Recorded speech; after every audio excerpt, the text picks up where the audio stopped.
أعوذ بالله من الشيطان الرجيم. بسم الله الرحمن الرحيم. وإلى عاد أخاهم هودا قال يا قوم اعبدوا الله ما لكم من إله غيره أفلا تتقون. قال الملأ الذين كفروا من قومه إنا لنراك في سفاهة وإنا لنظنك من الكاذبين. قال يا قوم ليس بي سفاهة ولكني رسول من رب العالمين أبلغكم رسالات ربي وأنا لكم ناصح أمين. أوعجبتم من جاءكم ذكر من ربكم على رجل منكم لينذركم واذكروا إذ جعلكم خلفاء من بعد قوم نوح وزادكم في الخلق بسطة فاذكروا آلاء الله لعلكم تفلحون. قالوا أجئتنا لنعبد الله وحده ونذر ما كان يعبد آباؤنا فأتنا بما تعدنا إن كنت من الصادقين. قال قد وقع عليكم من ربكم رجس وغضب أتجادلونني في أسماء سميتموها أنتم وآباؤكم ما نزل الله بها من سلطان فانتظروا إني معكم من المنتظرين. فأنجيناه والذين معه برحمة منا وقطعنا دابر الذين كذبوا بآياتنا وما كانوا مؤمنين. صدق الله العظيم.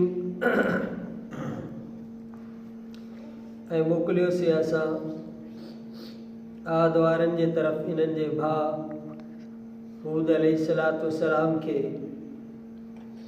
फरमाई चयईं ए मुंहिंजी क़ौम इबादत कयो तव्हां अल्लाह ताला जी नाहे तव्हांजे लाइ कोई बि माबूद सवाइ उन्ही जे। छा पोइ नथा डिॼो तव्हां? चयो सरदारनि जी जमात जिन कुफुर कयो उन जे क़ौम मां बेशक असां अलबत ॾिसूं था असां तोखे बेवकूफ़ी में ऐं बेशक असां अलबत गुमान कयूं था असां तोखे कूड़नि मां। चई ए मुंहिंजी क़ौम न आहे मूंसां का बि बेवकूफ़ी पर मां रसूल आहियां जहाननि वारे रब जे तरफ़ों पहुचायां थो तव्हांखे पंहिंजे रब जा पैगामात ऐं मां तव्हांजे लाइ ख़ैर ख़्वाह अमानतदार आहियां। छा अजब लॻे थो तव्हांखे जो आयो तव्हां वटि ज़िकिर या नसीहत तव्हांजे रब जे वटां हिकिड़े मर्द ते जेको तव्हां मां आहे। हिन लाइ त डिॼारे तव्हांखे यादि कयो तव्हां जंहिं वक़्तु बणाई तव्हांखे ख़लीफ़ो नूह अलैहिस्सलाम जे क़ौम खां पोइ ऐं वधाई तव्हांखे ख़िलक़त में तख़लीक़ में ख़ल्क़ में कुशादगी सां। पोइ यादि कयो अल्लाह जे नेमतुनि खे मन न मन कामयाबु थियो तव्हां। चयूं छा आयो आहे तूं असां वटि? हिन लाइ त असां इबादत कयूं अल्लाह अकेले जी ऐं छॾे ॾियो असां उन्हनि खे जिन जी इबादत कंदा असांजा अब्बा। पोइ आण तूं उन शइ खे जो धमकियूं ॾिए थो तूं असांखे डिॼारे थो तूं असांखे वाइदा करे थो तूं असां सां जेकर आहीं तूं सचनि मां। फरमाई चयईं बेशक वाक़ई थी चुको तव्हां ते पइजी वियो तव्हां ते तव्हांजे रब खां अज़ाब ऐं ॾमर। छा झगड़ो कयो था तव्हां मूं सां? नालनि जे बारे में जिन खे नालो रखियो आहे तव्हां इन्हनि खे ऐं तव्हांजे अबनि न नाज़िल कयो आहे अलाह ताला इन्हनि ते को बि दलील, पोइ इंतज़ारु कयो तव्हां, बेशक मां तव्हां सां गॾु इंतज़ारु कंदड़नि मां आहियां।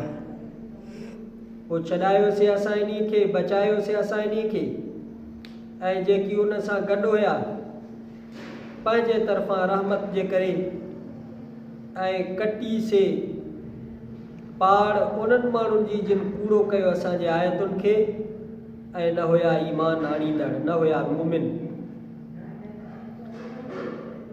सूरतुल आराफ जो 8 रुकू, 8 सिपारे जो 15 रुकू, आयत नंबर 64 खां आयत नंबर 72 ताईं मुकम्मल रुकू जी तिलावत भी कईसीं ऐं उन जो लफ़्ज़ी तर्जुमो भी पढ़ियोसीं। इन्हनि आयात जो तफ़सीर मारिफुल क़ुरान जुल्द नंबर 3 सफ़ो नंबर 599। आद ऐं समूद जी मुख़्तसर तारीख़। आद असुल में हिकिड़े अहिड़े माण्हू जो नालो आहे जेको नूह अलैहिस्सलाम जे 5 नसुल ऐं उन जे पुट साम जे औलाद में आहे। पोइ उन माण्हू जी औलाद ऐं पूरी क़ौम आद जे नाले सां मशहूर थी वई। क़ुरान करीम में आद सां गॾु काथे लफ़्ज़ आद उला आहे ऐं काथे इरम ज़ातिल इमाद भी लफ़्ज़ इस्तेमालु थियल आहे।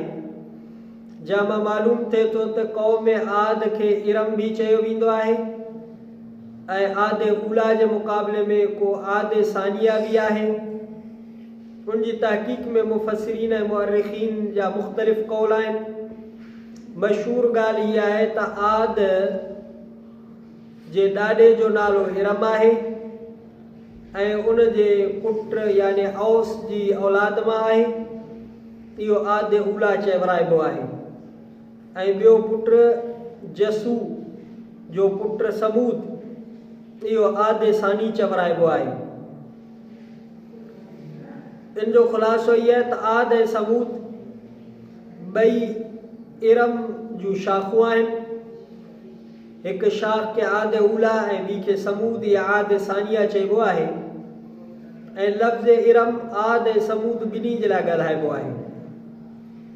बाज़ मुफ़स्सिरीन फरमायो आहे त क़ौम आद ते जंहिं वक़्तु अज़ाब आयो त उन्हनि जो हिकिड़ो वफ़द मक्कतुल मुकर्रमा में वियल हुयो ऐं उहो अज़ाब खां महफ़ूज़ रहियो। उनखे आद उख़रा चइबो आहे।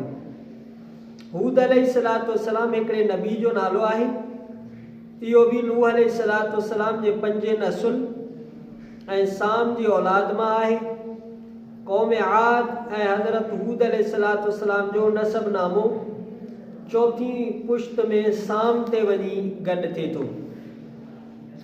इन जे लाइ हूद अलैहिस्सलाम आद जो नसबी भाउ आहे। इन जे लाइ अल्लाह ताला फरमाया अख़ाहुम हूदा।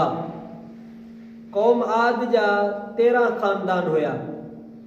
ओमान खां वठी करे हज़र मऊद ऐं यमन ताईं उन्हनि जूं बस्तियूं हुयूं। उन्हनि जूं ज़मीनूं वॾियूं सरसब्ज़ शादाब हुयूं। हर क़िस्म जा बाग़ात हूंदा हुयनि। रहण जे लाइ वॾा वॾा शानदार महल हुयनि, वॾा कदावर ऐं वॾा जिस्म वारा माण्हू हुया। ज़ादकुम फिल ख़ल्क़ि बस्ता जो इहो ई मतिलबु आहे। अल्लाह ताला दुनिया जूं सभई नेमतुनि जा दरवाज़ा उन्हनि ते खोले छॾिया, पर उन्हनि जी बेसमझी उन्हनि नेमतुनि जे उहे नेमतूं उन्हनि जे लाइ वबाल जान बणिजी वियूं। पंहिंजी कुवत ऐं शौक़त जे नशे में बदमस्त थी करे चवनि पिया त मन अशद मिन्ना कुवा, असां खां ताक़त में केरु आहे घणो। रब्बुल आलमीन जंहिंजी नेमतुनि जी बारिश उन्हनि ते थिए पई उनखे छॾे करे बुत परस्ती में मुब्तला थी विया। हज़रत हूद अलैहिस्सलाम जो नसब नामो ऐं बाज़ हालात अल्लाह ताला उन्हनि जी हिदायत जे लाइ हूद अलैहिस्सलाम खे पैगंबर बणाए करे मोकिलियो जेको ख़ुदि उन्हनि जे ख़ानदान मां हुयो। ऐं अबुल बरकात जोफ़ी जेको अंसाब अरब जो माहिर मशहूर आहे, उन लिखियो आहे हूद अलैहिस्सलाम जो पुट यारब बिन कहतान आहे जेको यमन में अची करे आबाद थियो हो ऐं यमनी क़ौमूं उन्ही जे नसल मां आहिनि ऐं अरबी ज़बान जी इब्तिदा उतां खां ई थी आहे। यारब जी मुनासिबत सां ज़बान जो नालो अरबी ऐं उन जे ॻाल्हाइण वारनि खे अरब चयो थो वञे। मगर सही कौल हीअ आहे त अरबी ज़बान त नूह अलैहिस्सलाम जे ज़माने खां जारी हुई। नूह अलैहिस्सलाम जे ॿेड़ी जो हिकिड़ो साथी जुरहम हुयो जेको अरबी ज़ुबान ॻाल्हाईंदो हुयो। इहा बहरे मुहीत में लिखियलु आहे ऐं इहो ई जुरहम आहे जंहिं मां मक्कतुल मुकरमा जी आबादी शुरू थी। ऐं हीअ थी सघे थो त यमन में अरबी ज़बान जी इब्तिदा यारब बिन कहतान खां थी हुजे ऐं अबुल बरकात जी तहक़ीक़ जो मक़सदु इहो हुजे। हज़रत हूद अलैहिस्सलाम क़ौम आद के बुत परस्ती छॾे करे तौहीद इख्तियार करण, ज़ुल्म छॾे करे अदल इंसाफ़ इख्तियार करण जी तलक़ीन फरमाई। पर ही माण्हू पंहिंजे दौलत ऐं कुवत जे नशे में हुया, का बि ॻाल्हि न मञूंसि। उन्हनि ते पहिरियों अज़ाब इहो आयो जो 3 साल मुसलसल मींहुं बस थी वियो, उन्हनि जूं ज़मीनूं ख़ुश्क थी वियूं, बाग़ सड़ण लॻा। पर उन ते बि इन्हनि माण्हुनि बुत परस्ती ऐं शिरक न छॾियो। 8 ॾींहं 7 रातिनि ताईं सख़्त क़िस्म जी अंधारी जो अज़ाब मुसलत थियनि, जंहिं उन्हनि जे रहियल सहल बाग़ात महलनि खे ज़मीन खां उन्हनि जी पाड़ूं पटे उन्हनि खे ख़तमु करे छॾियो। उन्हनि जा माण्हू ऐं जानवर हवा में उॾनि पिया, पोइ मथे भर अची किरनि पिया। अहिड़ी तरह इहा क़ौम आद पूरे जी पूरी तबाह थी वई। अल्लाह ताला फरमाया वक़तअना दाबिर अलज़ीन कज़्ज़बू, असां पाड़ कटे छॾीसीं, पाड़ पटे छॾीसीं कूड़े कंदड़नि जी। पोइ हज़रत हूद अलैहिस्सलाम जी ॻाल्हि जॾहिं उन्हनि न मञी त उन्हनि ते इन क़िस्म जो अज़ाब आयो, हवा तूफ़ान, पोइ हिननि जा वण वग़ैरह बि पटिजी विया। अल्लाह सी फरमाया हिननि खे तबाह बर्बाद कयोसीं। हज़रत हूद अलैहिस्सलाम इन्हनि खे चयो त उअबुदुल्लाह मा लकुम मिन इलाहिन गैरु अफला तत्तकून, अल्लाह जी इबादत कयो, अल्लाह खां सवाइ कोई बि माबूद कोन अथव। बजाए हिन जो उन जी का ॻाल्हि सम्झनि का मञनि, उन जे सरदारनि जवाबु ॾिनो त इन्ना लनराका फी सफ़ाहतिन व इन्ना लनज़ुन्नुका मिनल काज़िबीन, असां त तोखे बेवकूफ़ था सम्झूं। अल्लाह जे नबीअनि खे क़ौमुनि अहिड़ा ई जवाबु ॾिना ऐं असां तोखे कूड़ो था सम्झूं। इन क़िस्म जूं बदबख़्त क़ौमूं दुनिया में गुज़रियूं आहिनि जेके एॾे क़िस्म जूं तौहीन कंदियूं हुयूं अंबिया अलैहिमुस सलावात व तस्लीमात जूं, ऐं दीन जेको ॿुधाईंदो सही इरादे सां उनखे अहिड़ी तकलीफ़ूं ईंदियूं। पोइ उन्हनि खे पंहिंजे नबी वाइज़ कयो, अल्लाह जे नेमतुनि खे यादि कयो, रब साईं जेके तव्हां ते नेमतूं कयूं आहिनि, मन न मन तव्हांखे कामयाबी मिले, पर उन्हनि उन जी ख़ैर ख़्वाही खे कोन सम्झो। रहंदो जेको आहे एतिराज़ात ऐं बदबख़्त क़ौम जॾहिं अल्लाह जे नबी खे न मञो ऐं गाफ़िल रहिया अल्लाह जी यादि खां, उन जे इताअत खां, उन जे फर्मा बरदारी खां, त उन्हनि ते ख़ुदा जो अज़ाब आयो। इन में सामान इबरत आहे ऐं जेके तबलीग कनि था, इस्लाह कनि था, उन्हनि जे लाइ बि पैगम्बराना तरीक़े तबलीग ऐं इस्लाह जी तालीम आहे त नबीअनि खे बि क़ौमुनि हिन तरह सां ईज़ायो, उन्हनि सब्र कयो। जेको बि दीन जो कमु कंदो, जेको बि तबलीग जो कमु कंदो, अल्लाह ऐं अल्लाह जे रसूल सल्लल्लाहु अलैहि वसल्लम जी ॻाल्हि ॿुधाईंदो, उनखे तकलीफ़ ईंदी, उनखे सब्र करिणो पवंदो। तेसिताणी इहा ॻाल्हि पूरी थी। सुभाणे जी आहे हज़रत सालेह अलैहिस्सलाम ऐं क़ौम समूद जो बयानु। इंशाअल्लाह ताला ज़िंदगी रही त वरी सुभाणे वारे रुकू में उहा तिलावत कंदासीं। बिस्मिल्लाहिर्रहमानिर्रहीम। रब्बना आतिना फिद दुनिया हसनतन व फिल आखिरति हसनतन व क़िना अज़ाबन्नार। अल्लाहुम्मा अहदिना फ़ीमन हदैत व आफ़िना फ़ीमन आफ़ैत व तवल्लना फ़ीमन तवल्लैत व बारिक लना फ़ीमा अतैत व क़िना शर्र मा क़ज़ैत। सल्लल्लाहु अलैहि व सल्लम ला इलाहा इल्लल्लाह मुहम्मदुर रसूलुल्लाह।